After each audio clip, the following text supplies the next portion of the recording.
October 22nd, 1805. Brushy fork of Bledsoe Creek, 3.5 miles from where the Cumberland River bends north through Middle Tennessee. The air smells of turning leaves and wood smoke. A boy is born in a log cabin, the fourth child of Edmund and Sarah Allen Browning. They name him Jonathan. Outside, his father's anvil sits cold. Inside, his mother wraps the infant in homespun wool, and the room holds that particular silence of autumn mornings in frontier country, broken only by the crackling of oak logs in the hearth.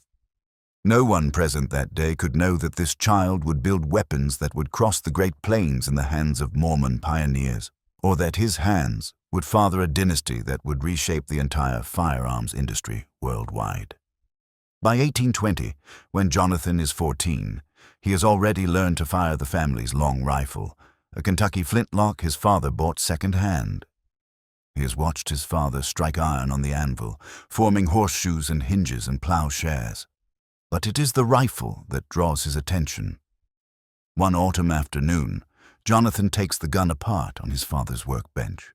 He studies the lock mechanism, the way the flint strikes the frizzen to create sparks, how those sparks fall into the priming pan, how the flash travels through the touch hole to ignite the main powder charge. When he reassembles the rifle, something has changed. The boy has seen the machinery behind the mystery. 3 months later, he rides his father's horse 30 miles to Nashville. He carries with him a determination that borders on stubbornness. He finds the shop of Samuel Porter, a master gunsmith, and convinces Porter to take him as an apprentice without pay. For 3 months, Jonathan Browning learns the ancient craft: how to rifle a barrel, how to forge and heat-treat springs, how to fit wood to metals so precisely that no gap remains. When Porter offers him a partnership, Jonathan declines. He returns to Brushy Fork, marries Elizabeth Stalcup on November 9, 1826, and opens his own shop on his father's farm. Tennessee in the 1820s and 1830s is a place of departures. The old frontier is filling up. Land speculators spread rumors of rich black soil in Illinois, of prairies that stretch to the horizon, of opportunity for men willing to start over. By 1833, most of Jonathan Browning's customers have left. His brothers have left. His sister has left. In 1834, at age 28, Browning loads 2 wagons with his gunsmithing tools, his wife, and their growing family, and makes the 400-mile journey northwest to Illinois. He settles in La Prairie, Adams County, 30 miles northeast of Quincy. He farms, he smiths, and he begins to experiment with an idea that has been forming in his mind for years: a rifle that can fire multiple shots without reloading. The problem with every rifle and musket in America is the same problem that has plagued firearms since their invention. After one shot, the weapon is empty.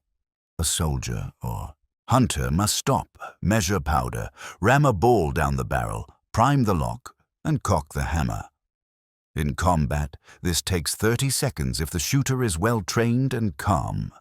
On the frontier, against hostile forces or dangerous game, 30 seconds can mean death. The percussion cap has been available since the early 1820s, gradually replacing the flintlock mechanism. By the mid-1830s, the percussion system is becoming standard. A small copper cap containing mercury fulminate sits on a hollow nipple. When the hammer strikes the cap, the shock-sensitive compound detonates, sending flame through the nipple into the main powder charge. The system is faster than flintlock, more reliable in wet weather, and simpler in design, but it still requires the shooter to reload after every shot. In 1834, in his shop in La Prairie, Jonathan Browning conceives of a solution. He takes a rectangular steel bar and drills it with multiple chambers, each chamber bored to accept a powder charge and ball. The bar slides horizontally through a slot in the breech of the rifle. Each chamber aligns in turn with the barrel and a nipple for the percussion cap. After firing, the shooter releases a cam lock, slides the bar to position the next loaded chamber, locks it in place, applies a fresh percussion cap, cocks the hammer, and fires again. The bar resembles the musical instrument that farmers carry in their pockets. They call it a harmonica gun. Between 1834 and 1842, working first in La Prairie and later in Quincy, Illinois, Jonathan Browning manufactures these slide-bar repeating rifles and pistols by hand. Each gun takes 2 weeks to complete. He charges $24 per rifle, a substantial sum in an era when a farm laborer earns perhaps $15 per month. The guns are custom pieces, each one slightly different, fitted to the customer's requirements. Some bars hold 5 chambers, some hold 10, some hold 15 or more. Browning makes them in various calibers, most in the mid-range suitable for deer, bear, or defense against human attack. The percussion caps are applied just before firing, 1 cap per chamber, placed on nipples at the rear of the slide bar. Once loaded and capped, a 5-shot harmonica gun gives its owner 5 ready rounds, more firepower than any revolver or single-shot rifle of the period. By 1840, Browning has established himself as a successful gunsmith in Quincy. He is also Justice of the Peace, a position of respect in the community. On at least 2 occasions, a tall young lawyer named Abraham Lincoln, traveling the circuit, stays overnight in the Browning home. The 2 men presumably talk in the evenings, though no record of their conversation survives. What does survive is documentation that in October 1838, Missouri Governor Lilburn Boggs issues Extermination Order No. 44, declaring that all Mormons must be driven from the state or exterminated. Thousands of refugees from the Church of Jesus Christ of Latter-day Saints pour across the Mississippi River into Illinois, settling in a swampy bend of the river in a place called Commerce. They rename it Nauvoo. In his capacity as Justice of the Peace, Jonathan Browning encounters many of these Mormon exiles. Curious about their faith, he travels the few miles to Nauvoo and meets with Joseph Smith, the church's founder and prophet. What Browning sees or hears in Nauvoo changes the course of his life. In 1842, Jonathan Browning converts to Mormonism. His neighbors in Quincy, who have respected him as a craftsman and judge, turn against him. The reputation he has built over 8 years collapses in weeks. Facing ostracism and possible violence, Browning sells his shop and home at a loss and moves his family to Nauvoo. He purchases a half-lot on the east side of Main Street and builds a 2-story brick house. He extends one wall of the house to create an attached gun shop. The Browning family, now including 9 children, first lives in a 2-room log cabin on the property while the brick house is under construction. In Nauvoo, Jonathan Browning becomes the community's principal gunsmith. Nauvoo in 1842 is growing rapidly, soon to become the largest city in Illinois, with a population exceeding 11,000 by 1845. The Mormons are building a temple, establishing a militia called the Nauvoo Legion, and creating a semi-autonomous city-state within Illinois. They need weapons. Browning supplies them, making rifle after rifle in his Main Street shop, each one bearing a brass inlay on the stock with a motto that reflects the community's dual commitment to faith and self-preservation. The motto reads, "Holiness to the Lord, our preservation." This is a story about transition. It is a story about a technology that appeared at precisely the right moment in American history and then vanished almost without trace, superseded by better designs before it could become famous. It is about a man who made weapons with his hands, one at a time, in an era when the factory system was beginning to transform American manufacturing. And it is about a father and son, about craft knowledge passed down, about the difference between building guns and inventing them. The harmonica gun represents a fork in the evolutionary tree of firearms, a branch that went nowhere but that demonstrates the desperate ingenuity of gunsmiths trying to solve the ancient problem of rate of fire. This is also a story about the Mormon migration, one of the great forced exoduses in American history, and about the tools that made survival possible on the trail and in the Utah Territory. It matters because it shows us what the American West was actually like before the Winchester lever-action rifle, before metallic cartridge ammunition, before the industrial mass production of firearms. It matters because without Jonathan Browning's shop in Ogden, Utah Territory, there would be no John Moses Browning, no Model 1911 pistol, no Browning automatic rifle, no Auto 5 shotgun. Understanding the harmonica gun requires understanding the technological landscape of American firearms in the 1830s and 1840s. At the beginning of this period, the vast majority of long guns in the United States are muzzle-loading flintlocks. A shooter pours black powder down the barrel from a powder horn, wraps a lead ball in a greased patch, rams it down the barrel with a wooden or metal rod, pours a small amount of priming powder into the pan of the lock, closes the frizzen over the pan, pulls the hammer to full cock, aims, and pulls the trigger. If everything works correctly, the flint strikes the frizzen, creating sparks that ignite the priming powder, which flashes through the touch hole to ignite the main charge. The gun fires. Then the entire process must be repeated. An experienced infantryman can fire 3 shots per minute. A hunter, taking more care with his aim, fires perhaps 1 shot every 2 minutes. The percussion cap, invented in the 1820s, begins to spread through the American market in the 1830s. The system is simpler and more reliable than flintlock. A small copper cap filled with mercury fulminate sits on a hollow nipple at the breech end of the barrel. The hammer strikes the cap. The fulminate detonates. Flame passes through the nipple into the powder charge. The gun fires. No priming pan to load, no flint to replace. No flash in the pan when the gun fails to fire. The percussion system works in rain and snow, conditions that render flintlock weapons nearly useless. By the mid-1830s, percussion cap firearms are in general use among civilians, though the U.S. military continues to issue flintlock muskets to troops until the early 1840s, primarily because of the enormous existing stockpile of flintlock weapons and the cost of conversion or replacement. But percussion cap or flintlock, the fundamental limitation remains unchanged. 1 shot, then reload. The quest for a repeating firearm is as old as firearms themselves. Since the 16th century, gunsmiths have experimented with multiple barrels, revolving cylinders, superimposed loads, and various other solutions. German and Italian craftsmen in the 1500s created wheel-lock pistols with multiple barrels arranged in rows. French gunsmiths in the 1700s built revolving flintlock mechanisms that required manual rotation of the cylinder between shots.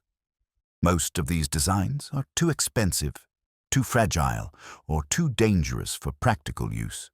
They remain the toys of aristocrats, not tools for soldiers or frontiersmen. The challenge is not merely mechanical, but also economic and practical. A repeating firearm must be reliable enough for combat use, simple enough for field maintenance by minimally trained soldiers, and cheap enough for military procurement or civilian purchase. It must function in rain, snow, mud, and dust. It must withstand rough handling and occasional abuse. And it must offer sufficient advantage in firepower to justify its complexity and cost. Many experimental repeaters fail 1 or more of these tests. A gun that works perfectly on a test range may jam in field conditions. A gun that is affordable may be too fragile. A gun that is reliable may be too expensive for mass adoption. The economics of firearms in the early 19th century favor simple, robust, single-shot weapons that can be manufactured cheaply and repaired easily. In 1836, Samuel Colt patents his revolving pistol, later known as the Colt Patterson. The Patterson is a 5-shot, .28 or .36 caliber percussion revolver. Colt's Patent Arms Company of Paterson, New Jersey, manufactures approximately 2,250 revolving pistols, 1,450 revolving rifles and carbines, and 462 revolving shotguns between 1836 and 1842, when the company fails financially. The Colt Patterson is innovative but flawed. Early models require partial disassembly to load. The gun is expensive. Sales are limited. The company goes bankrupt, and Colt's design nearly disappears from history until the Mexican-American War and the Texas Rangers demonstrate its utility in combat in the mid-1840s, leading to the later Colt Walkers and subsequent models.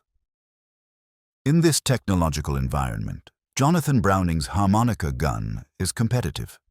It offers more ready-to-fire capacity than single-shot percussion rifles.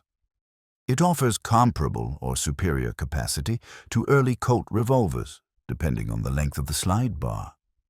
It can be manufactured by a skilled gunsmith working alone, without factory equipment, and it sells for $24, less expensive than a Colt Patterson, which retails for approximately $35 to $50, depending on the model. The Harmonica gun's slide bar mechanism also offers certain advantages over revolving cylinders. There is no need for precise timing between cylinder rotation and hammer fall. There are no gap losses between cylinder and barrel, a persistent problem with revolvers that lose velocity and accuracy due to gas escape at the cylinder gap. The chambers in a Harmonica gun slide bar are sealed at the rear when locked in position, producing more complete combustion and higher velocity for a given powder charge. But the Harmonica gun also has significant disadvantages. The exposed slide bar is vulnerable to damage. A fall from a horse, a blow from a tree branch, or simply rough handling can bend the slide bar, making it impossible to index properly. The chambers can leak gas at the joints where the bar slides through the breech, reducing velocity and potentially creating a safety hazard. If powder residue builds up in the slide mechanism, the bar can jam, rendering the entire weapon useless until cleaned. The slide mechanism requires precise fitting and careful maintenance, skills that not all users possess. Most critically, there is a risk of chain fire, the simultaneous ignition of multiple chambers. Chain fire occurs when flame from the firing chamber escapes and ignites powder in adjacent chambers. In a Harmonica gun, this can happen through several pathways. Flame can leak past the joints where the slide bar enters and exits the breech. Flame can jump from one chamber to another if the balls are not properly sized and seated. Gas escaping around an improperly fitted percussion cap can ignite adjacent caps. Once chain fire begins, it typically ignites all loaded chambers almost simultaneously. The result is a violent explosion that can burst the slide bar, blow fragments into the shooter's hand and face, and destroy the weapon completely. Chain fire in a Harmonica gun is more dangerous than in a revolver because the slide bar is positioned directly in front of the shooter's supporting hand, while a revolver cylinder is offset to the side. Careful loading procedure, using proper size balls that seal the chamber mouths tightly and applying grease over the loaded balls to prevent flame transmission, reduces but does not eliminate chain fire risk.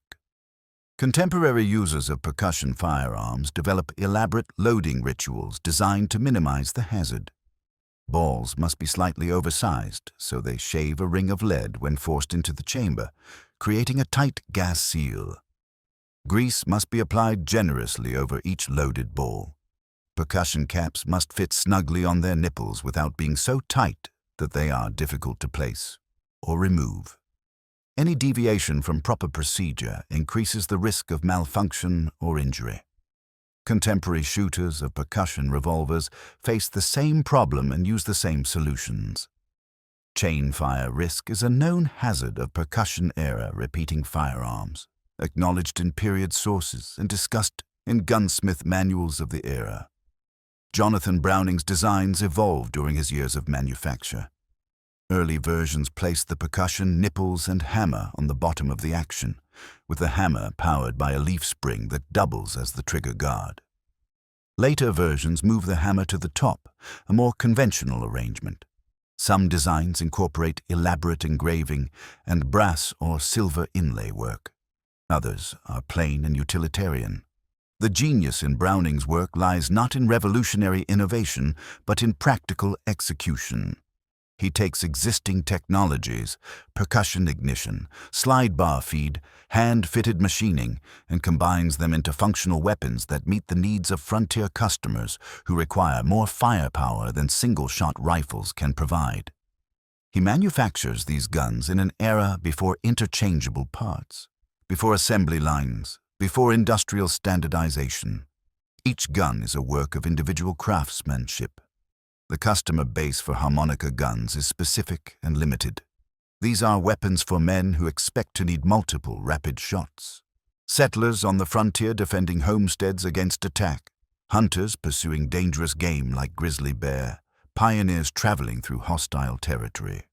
The guns are too expensive for casual use, too complex for soldiers who need weapons that can be maintained in field conditions by minimally trained troops, and too slow compared to the muzzle-loading rifles that remained standard for military use until the 1860s. But for Mormon pioneers preparing to cross the Great Plains, for settlers in early Utah territory facing conflicts with native tribes, for men who might need to fire 5 or 10 or 15 shots without reloading, the Harmonica gun is a valuable tool. It occupies a narrow niche in the firearms market, a niche that will disappear completely within a generation as metallic cartridge repeaters become available. In Nauvoo between 1842 and 1846, Jonathan Browning is part of a community under siege. The Mormons, having been driven from Missouri by violence and persecution, have built their largest and most ambitious city in Illinois. They have built a temple that rivals anything in the state, a massive limestone structure visible for miles across the prairie. They have created a quasi-independent political entity with its own laws, its own military force called the Nauvoo Legion, its own court system. The city of Nauvoo in 1844 has a population of approximately 11,000 people, making it the largest city in Illinois, larger than Chicago at that time. The Mormons have drained swamps, platted streets, built brick houses and commercial buildings. They have established schools, newspapers, and manufacturing enterprises, and they have made enemies. The non-Mormon population of Illinois watches Nauvoo's growth with alarm. There are economic tensions. The Mormons vote as a bloc, giving them disproportionate political power. There are religious animosities. The Mormons claim to be the only true church, offending Protestants and Catholics alike. There are social conflicts. The Mormon practice of polygamy, while not yet publicly acknowledged, is rumored and condemned. There are political conflicts. The Mormons maintain an independent militia, the Nauvoo Legion, with approximately 2,500 men under arms, making it one of the largest military forces in the state, rivaling the state militia itself. Non-Mormons see the Nauvoo Legion as a private army, a threat to civil authority.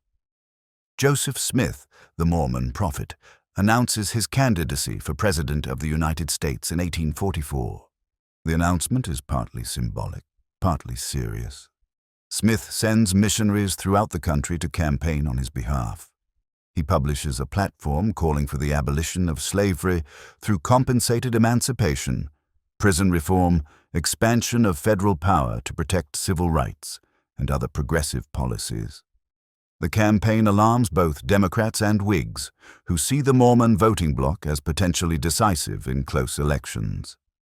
When a dissenting Mormon faction establishes a newspaper critical of Smith and the church leadership, the Nauvoo Expositor, which publishes accusations of polygamy and autocratic rule, Smith and the Nauvoo City Council order the press destroyed. On June 10, 1844, the city marshal and members of the Nauvoo Legion destroy the printing press and burn copies of the newspaper. The press destruction provides Smith's enemies with the legal pretext they need. Smith is arrested on charges of riot and treason. He surrenders voluntarily, assured by the governor of Illinois that he will be protected. On June 27, 1844, while held in a jail in Carthage, Illinois, approximately 20 miles southeast of Nauvoo, Smith and his brother Hiram are murdered by a mob of approximately 150 men, faces blackened with gunpowder, who storm the jail. Joseph Smith is shot multiple times and falls from a second-story window. Hiram Smith is shot in the face and killed instantly. The mob disperses. No one is ever convicted of the murders, though some of the participants are known to local residents. The assassination of Joseph Smith marks the end of any hope for Mormon peace in Illinois. Over the following months, violence against Mormons increases. Homes are burned. Crops are destroyed. The Illinois legislature revokes Nauvoo's city charter.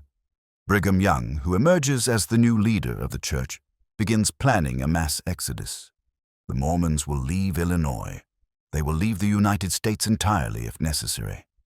They will move west beyond the frontier to a place where they can live according to their beliefs without persecution. During this period, Jonathan Browning's gun shop on Main Street is producing weapons for the community's defense. The Harmonica guns made in Nauvoo bear their distinctive brass inlay, "Holiness to the Lord, our preservation." The motto captures the dual nature of Mormon identity in this moment, devoted to their faith, prepared to fight for survival. On February 4, 1846, the Mormon exodus from Nauvoo begins.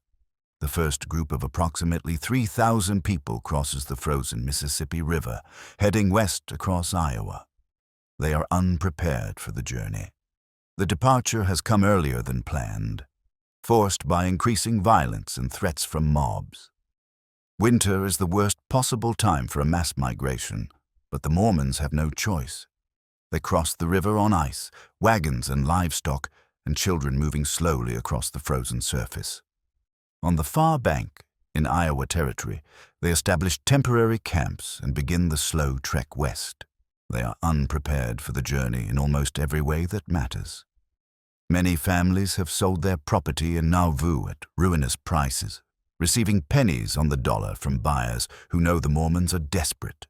Some families leave with nothing but the clothes on their backs and whatever they can carry in a single wagon. Food is scarce, warm clothing is scarce, tents and blankets are scarce. The weather is brutally cold, with temperatures well below freezing and frequent snowstorms. Wagons break down on the rough roads. Oxen and horses sicken and die. Children suffer from exposure. 9 babies are born on the first evening of the trek, their mothers giving birth in wagons or tents with inadequate shelter from the winter cold. The progress is agonizingly slow. The Mormon companies cannot travel more than a few miles per day. The wagons must form up in the morning, travel until afternoon, then stop to make camp, gather firewood, feed livestock, prepare meals, and sleep. Roads must be improved, bridges built across streams, ferries constructed for river crossings. Advance parties are sent ahead to scout the route, select camping sites, dig wells, and plant crops that later companies can harvest. It takes them 131 days to travel 310 miles to the Missouri River, where Iowa borders Nebraska. An average of less than 2.5 miles per day, a walking pace but with constant stops, delays, and diversions. They establish a temporary settlement called winter quarters near present-day Omaha on the west bank of the Missouri River. Other Mormon groups establish camps on the east bank in Iowa. By the end of 1846, approximately 12,000 Mormons are scattered in temporary settlements along both banks of the Missouri, living in log cabins, dugouts, and tents. The winter of 1846-1847 is harsh. Food supplies run low. Scurvy and malaria spread through the camps. More than 600 people die before spring. The survivors endure. Jonathan Browning does not leave with the first wave of refugees. On the instructions of Brigham Young, Browning remains behind in the temporary settlement called Canesville, also known as Council Bluffs, Iowa, on the east bank of the Missouri. His job is to repair and maintain firearms for the Mormon companies that will continue to pass through over the next several years. Heading west, Browning sets up a shop in Canesville. He repairs rifles, pistols, shotguns.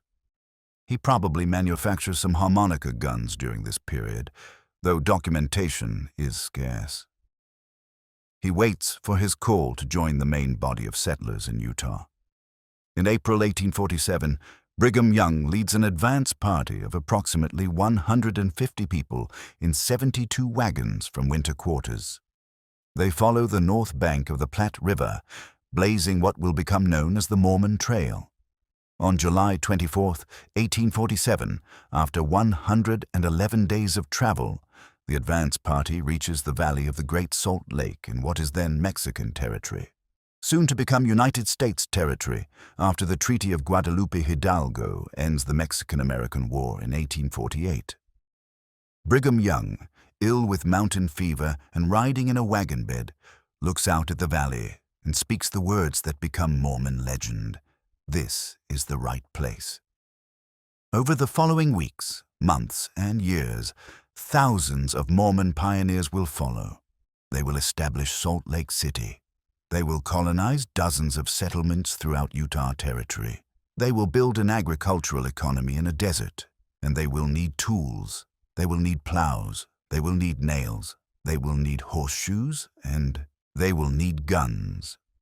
Jonathan Browning receives his call in 1852. On July 8, 1852, he leaves Canesville at the head of a small wagon train, 10 wagons in the Henry W. Miller Company. The journey west is difficult, but routine by Mormon standards. They follow the established trail, passing Fort Laramie in Wyoming, crossing the Continental Divide at South Pass, descending through the Wasatch Mountains. On October 2, 1852, Jonathan Browning arrives in the Salt Lake Valley.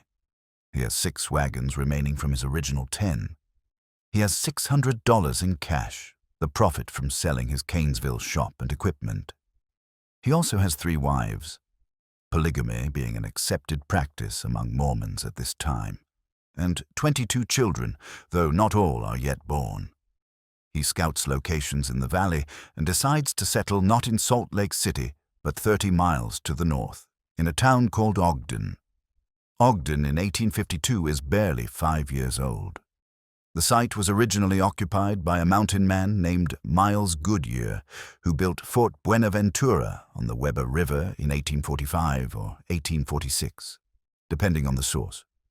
Goodyear, originally from Connecticut, had come west as a young man in the 1830s, working as a trapper and trader. He built his fort as a trading post, intending to serve travelers on the Oregon and California trails.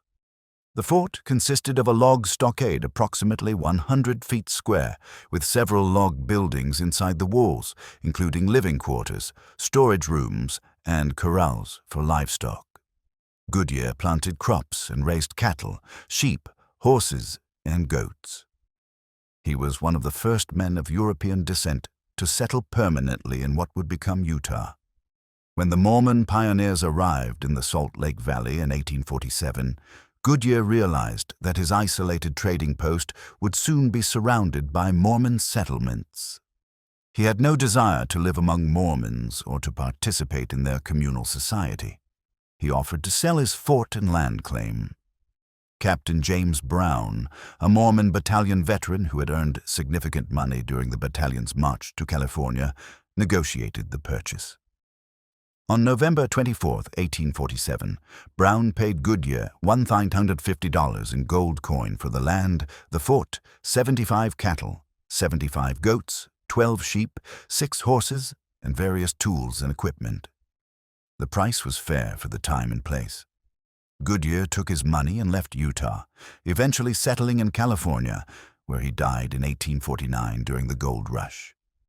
Mormon settlers moved into the area in late 1847 and spring 1848. The Brown family and the Lauren Farr family were among the first arrivals. They called the settlement Brown's Fort for several years before officially naming it Ogden in 1851, honoring Peter Skeen Ogden, a Hudson's Bay Company trapper who had worked the region in the 1820s. Peter Skeen Ogden, originally from Quebec, had been a brigade leader for the Hudson's Bay Company, leading fur trapping expeditions throughout the Rocky Mountains. He never established a permanent settlement in the area, but his name was known to mountain men and trappers. The choice to honor him rather than Miles Goodyear or James Brown reflected the Mormon practice of naming towns after prominent historical figures rather than founding settlers. By 1850, more than 100 families lived in and around Ogden. By 1856, the population exceeded 3,000 people. The town was granted a city charter on February 6, 1851, making it the third incorporated city west of the Missouri River after San Francisco and Salt Lake City. Ogden grew rapidly through the 1850s, becoming the principal settlement in Weber County and the second largest city in Utah Territory after Salt Lake City.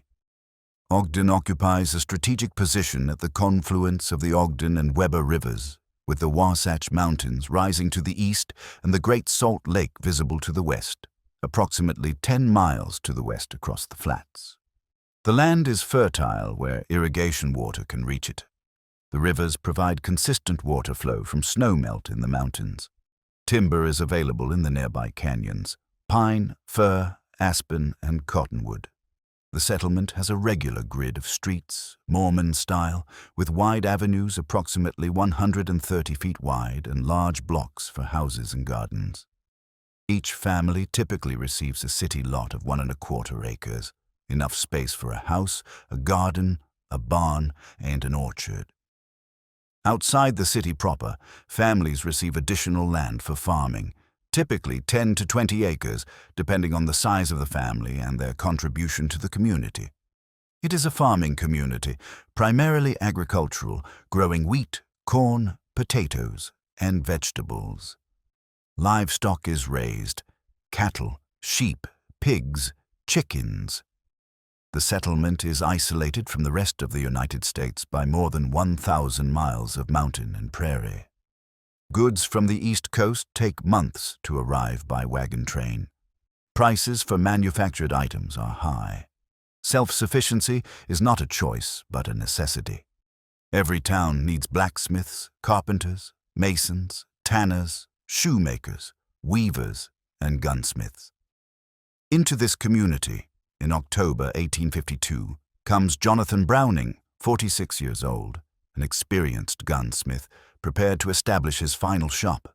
He builds a workshop in Ogden and hangs his sign. But something has changed.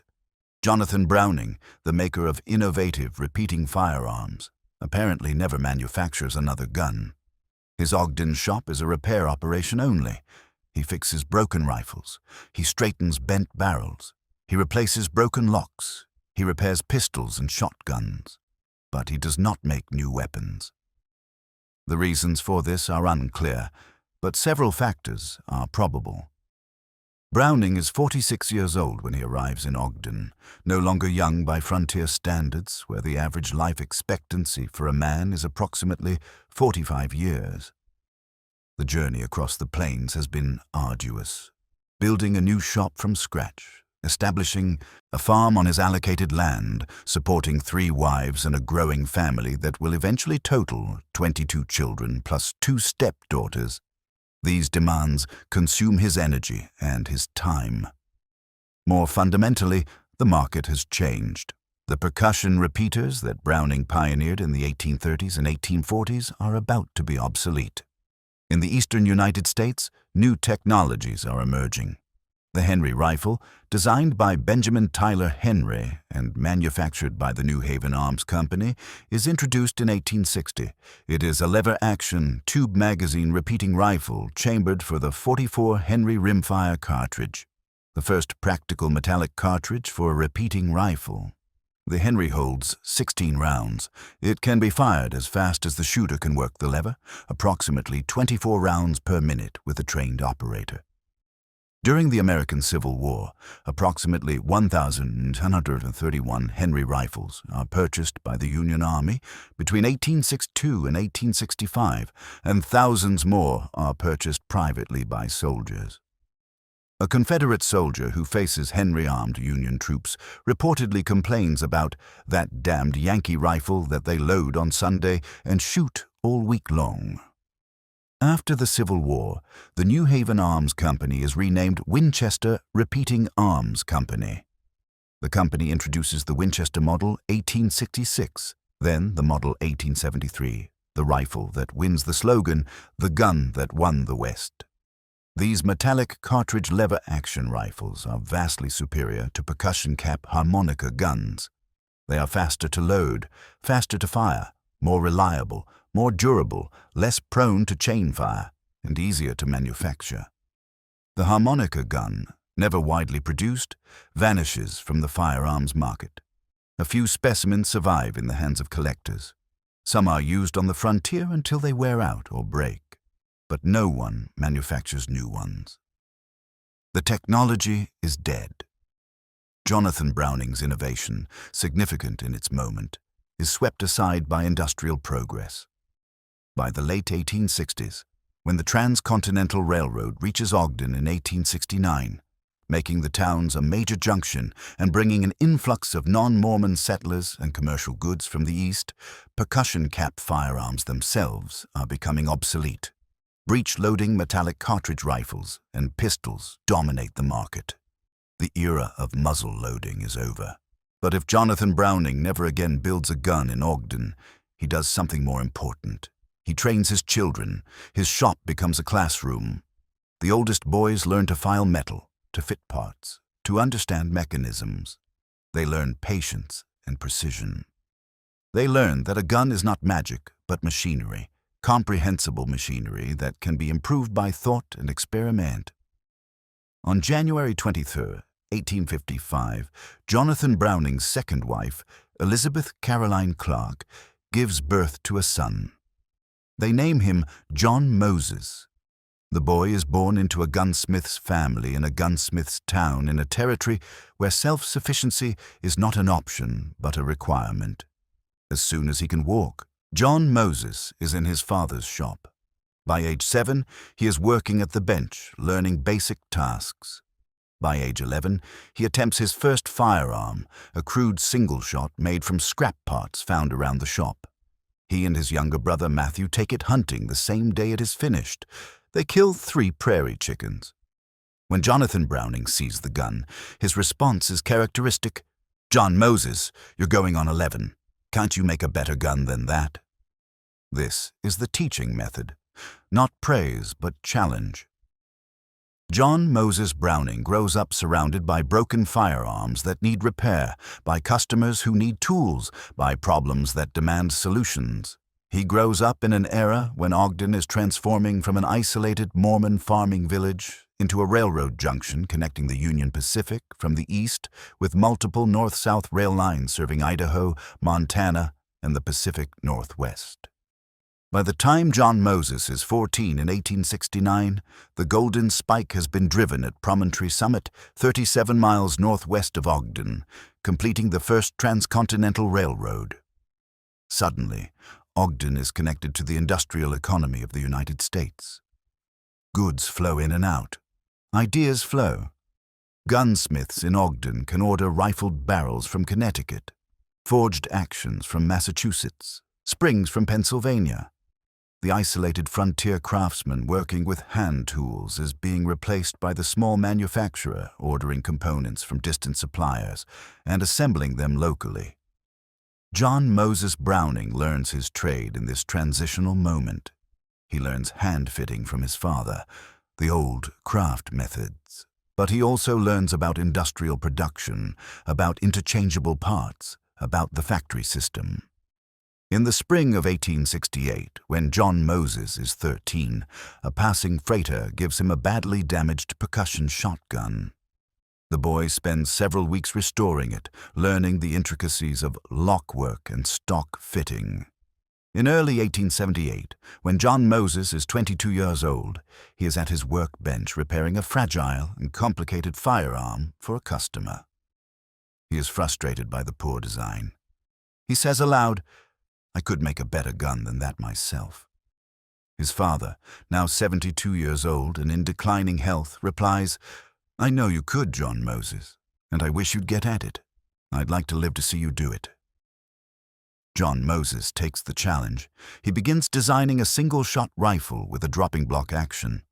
The design is clean and simple, with fewer parts than competing rifles. The hammer is centered on the action, dropping down out of the way to allow loading of metallic cartridges. The rifle is elegant in its economy. John Moses completes the design and prototype in less than a year. On May 12, 1879, he files for a patent.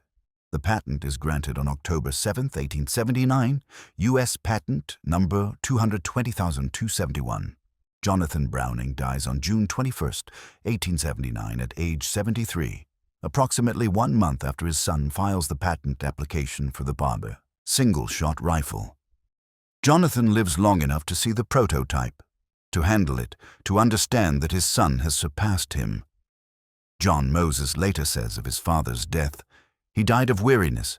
He had worked so hard that, finally tired out, he went to sleep and didn't wake up." After their father's death, the Browning brothers, John Moses, Matthew Sanderfur, and later Ed Sam and George, take over the Ogden shop. They begin manufacturing John Moses's single-shot rifle, producing approximately 600 rifles by hand using simple machine tools powered by a small steam engine. The rifles are made from rough forgings and barrels ordered from suppliers in the East, fitted and assembled in Ogden. In the early 1880s, one of these Browning single-shot rifles reaches the hands of T.G. Bennett, general manager of Winchester Repeating Arms Company in New Haven, Connecticut. Bennett is impressed by the rifle's simple, reliable design and fine craftsmanship. He travels to Ogden to meet the young designer. The meeting changes John Moses Browning's life and the history of firearms. Winchester purchases the patent for the single-shot rifle and introduces it as the Winchester Model 1885. More importantly, Winchester establishes a working relationship with John Moses Browning. Beginning in 1883, Browning designs a series of rifles and shotguns for Winchester, including the legendary Winchester Model 1886 lever-action rifle, the Model 1892, the Model 1894, and many others. The designs that emerge from John Moses Browning's mind in the decades following his father's death will include the Colt Model 1911 pistol, adopted by the U.S. military and used as the standard sidearm for 74 years.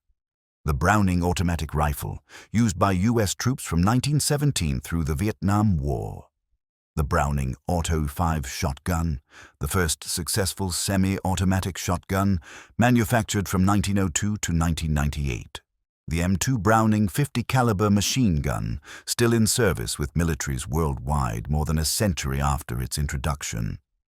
John Moses Browning holds 128 firearms patents at the time of his death in 1926. He is called the father of modern firearms, and his training began in his father's shop in Ogden, Utah Territory, in the years after the Civil War, when Jonathan Browning was too old to make guns but not too old to teach. The harmonica gun itself tells us several things about the American West that popular mythology often obscures. First, it tells us that frontier gunsmiths were inventors and experimenters, not merely repairmen. They were attempting to solve real problems with limited resources, creating custom solutions for specific needs. Jonathan Browning's slide bar mechanism represents genuine innovation within the constraints of percussion cap technology and hand manufacture. Second, the harmonica gun shows us the pace of technological change in the mid-19th century. A design that was cutting-edge in the 1830s was obsolete by the 1860s. The percussion cap replaced the flintlock. The metallic cartridge replaced the percussion cap. The lever-action repeater replaced the slide bar repeater. Each wave of innovation made the previous generation of weapons outdated. Men who had invested years learning to make flintlocks found their skills worthless. Craftsmen like Jonathan Browning, who perfected complex muzzle-loading repeaters, watched factory-made cartridge rifles drive their products from the market. Third, the story of the harmonica gun complicates our image of the settling of the West. The Mormon migration was not a story of manifest destiny and inevitable expansion. It was a story of religious persecution and forced exodus. The Mormons did not move west seeking opportunity or adventure. They moved west, fleeing violence, seeking a place remote enough that they could practice their religion without being killed. The weapons they carried, including Jonathan Browning's harmonica guns, were tools of survival, not conquest. The brass inlay reading, "Holiness to the Lord, our preservation," captures this dual purpose, faith and self-defense inseparable. Fourth, the harmonica gun demonstrates the limits of available sources. We know Jonathan Browning made these guns. We have surviving examples. We have approximate dates and prices. We have the testimony of family members and the physical evidence of his shop in Nauvoo, restored in the 1960s and open to the public. But we do not have production records. We do not know how many harmonica guns Browning made in total. We do not have contemporary accounts describing their use in combat or hunting. The historical record for frontier gunsmiths is fragmentary. Much has been lost. What we can say with confidence is that the harmonica gun represents a specific moment in firearms development, the period between the introduction of the percussion cap and the widespread adoption of metallic cartridge ammunition. That period lasted roughly from 1830 to 1870, 40 years during which gun makers experimented with various methods of achieving rapid fire using percussion ignition. The Colt revolver succeeded. The harmonica gun did not, but both were attempts to solve the same problem, and both had serious limitations. Colt revolvers were expensive, required specialized manufacturing, and were plagued by cylinder gap losses and chain fire risk. Harmonica guns were slow to reload, vulnerable to damage, and also subject to chain fire. Neither was perfect, neither was a complete solution. The true revolution came with the metallic cartridge and the development of reliable breech-loading actions. Once those technologies matured, percussion repeaters of all types became obsolete simultaneously. The chain fire issue deserves particular attention because it represents the most serious hazard of percussion repeating firearms. Chain fire occurs when flame from a firing chamber ignites powder in adjacent chambers. In a revolver, this typically happens when gas escaping at the cylinder gap ignites powder in a neighboring chamber. In a harmonica gun, flame can escape through gaps where the slide bar moves through the breech or through inadequately sealed chamber mouths. The results can be catastrophic. Multiple chambers exploding simultaneously can burst the cylinder or slide bar, destroying the weapon and potentially injuring the shooter. Preventing chain fire required careful loading technique. Each ball had to fit tightly in its chamber mouth, creating a seal. Grease or wax was applied over the loaded balls to prevent flame transmission. Percussion caps had to be properly sized for the nipples, neither too loose nor too tight. Despite these precautions, chain fire remained a known risk. Contemporary sources acknowledge the problem. Modern replicas of percussion revolvers still occasionally experience chain fire when improperly loaded. It was a design limitation inherent to the technology, not a flaw specific to harmonica guns. When we assess Jonathan Browning's contribution to firearms development, we must distinguish between commercial success and technical achievement. Commercially, the harmonica gun was a limited success. It was never mass-produced. It never achieved wide distribution. It left no lasting mark on the mainstream of firearms evolution. But technically, the harmonica gun was a functional solution to the rate of fire problem using available technology. It worked. It could be manufactured by a skilled craftsman. It provided useful service to its owners. That it was ultimately superseded by better designs does not diminish the ingenuity required to create it. Browning was working with hand tools, no factory support, no engineering staff, no research budget. He was a frontier gunsmith solving problems for frontier customers. Within those constraints, his harmonica gun was effective. The question of influence is more complicated. Did the harmonica gun influence later firearms designs? The evidence suggests minimal influence. John Moses Browning's designs show no direct connection to his father's slide bar mechanism.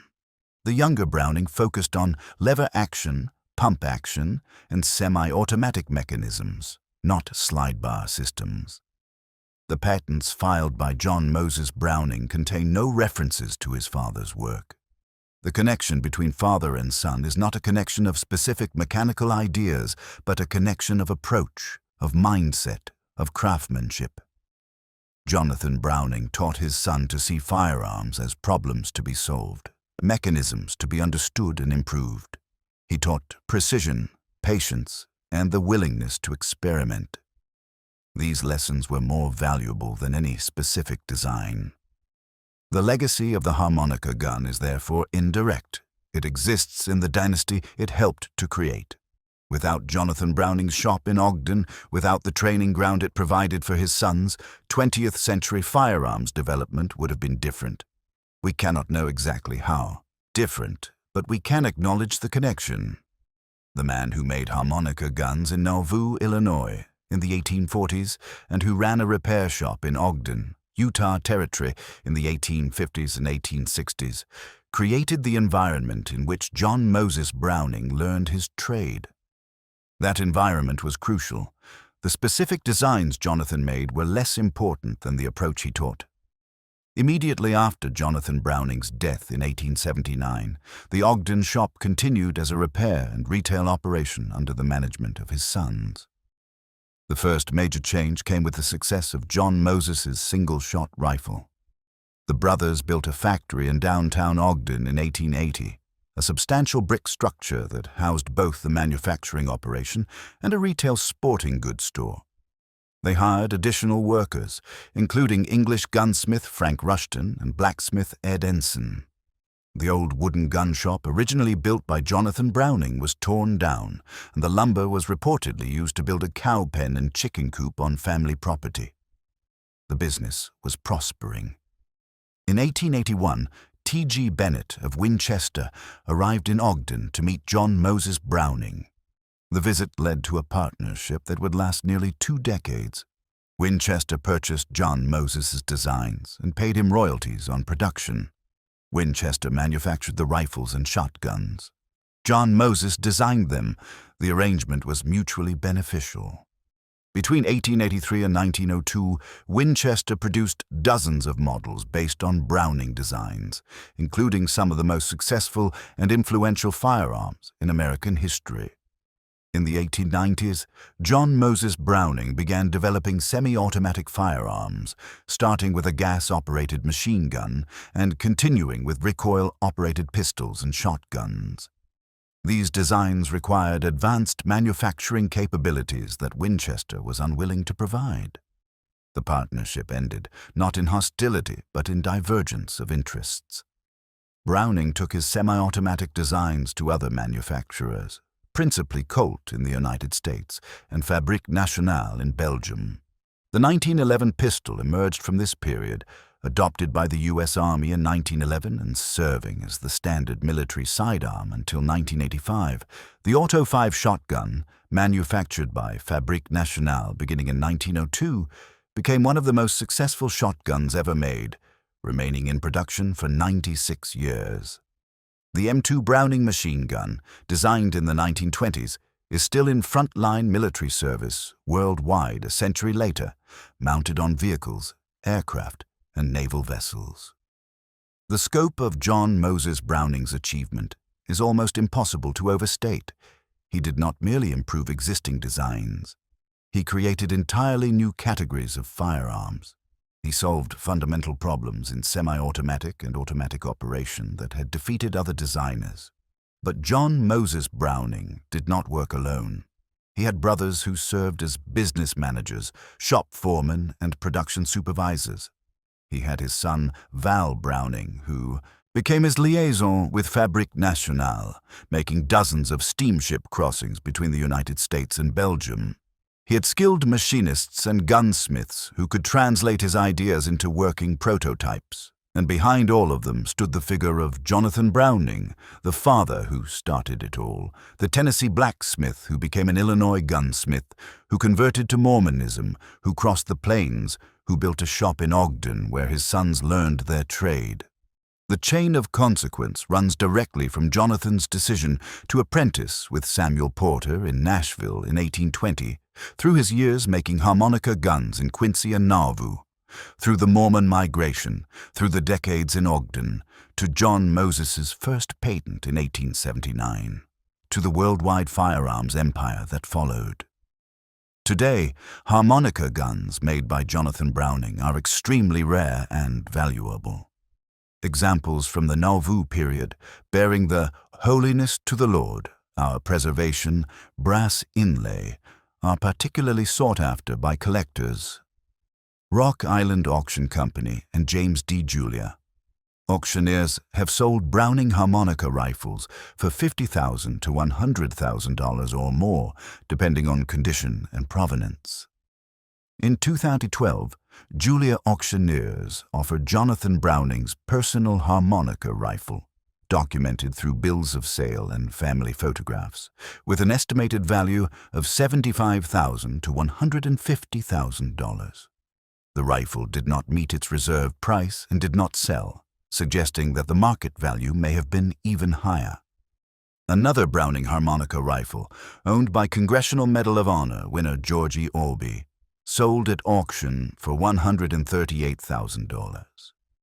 These prices reflect both the rarity of the weapons and their historical significance as examples of early Mormon material culture and American firearms innovation. The Jonathan Browning home and gun shop in Nauvoo, Illinois, was restored in the 1960s and is now maintained as a museum by the Church of Jesus Christ of Latter-day Saints. Visitors can tour the brick house and attached shop, see examples of harmonica guns and other Browning firearms, and watch demonstrations of period gunsmithing techniques, including barrel rifling, forging, and stock fitting.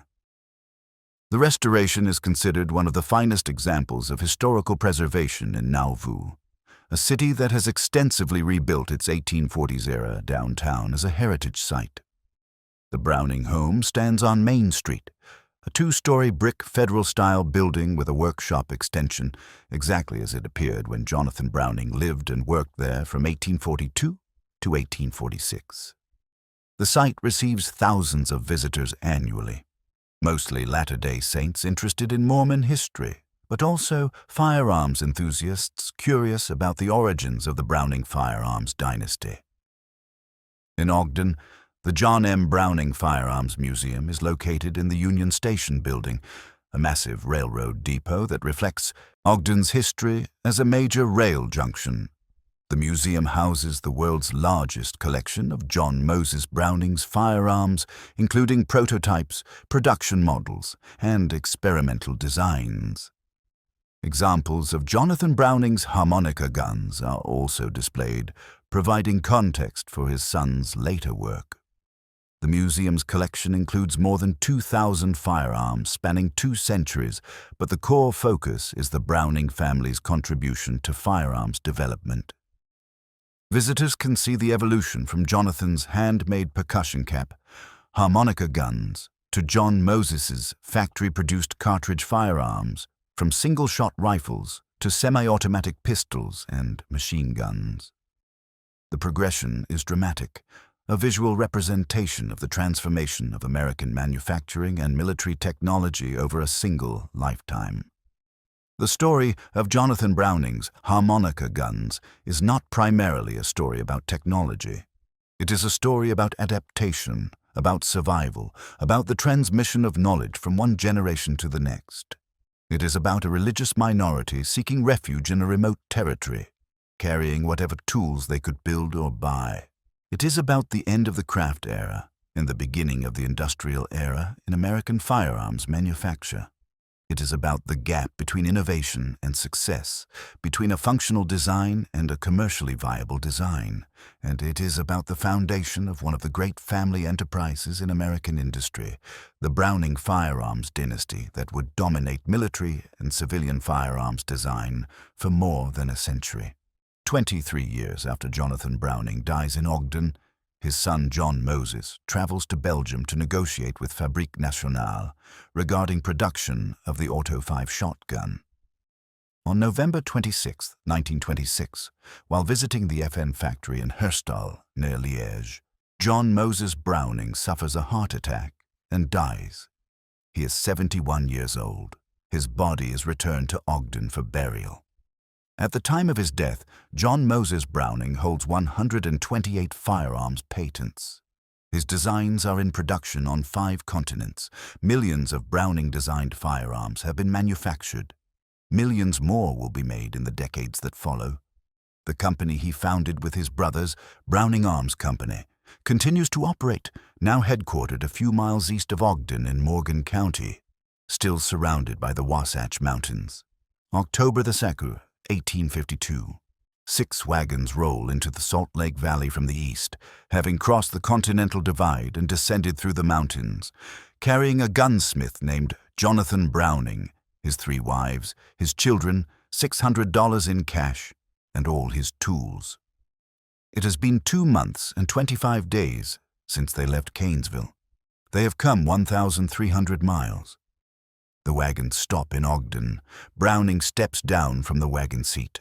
He is 46 years old. The air smells of turning leaves and wood smoke, the same smells as the day he was born. He will build a shop here. He will repair guns for settlers and pioneers. He will raise his children, and one of those children, a boy not yet born, will reshape the world.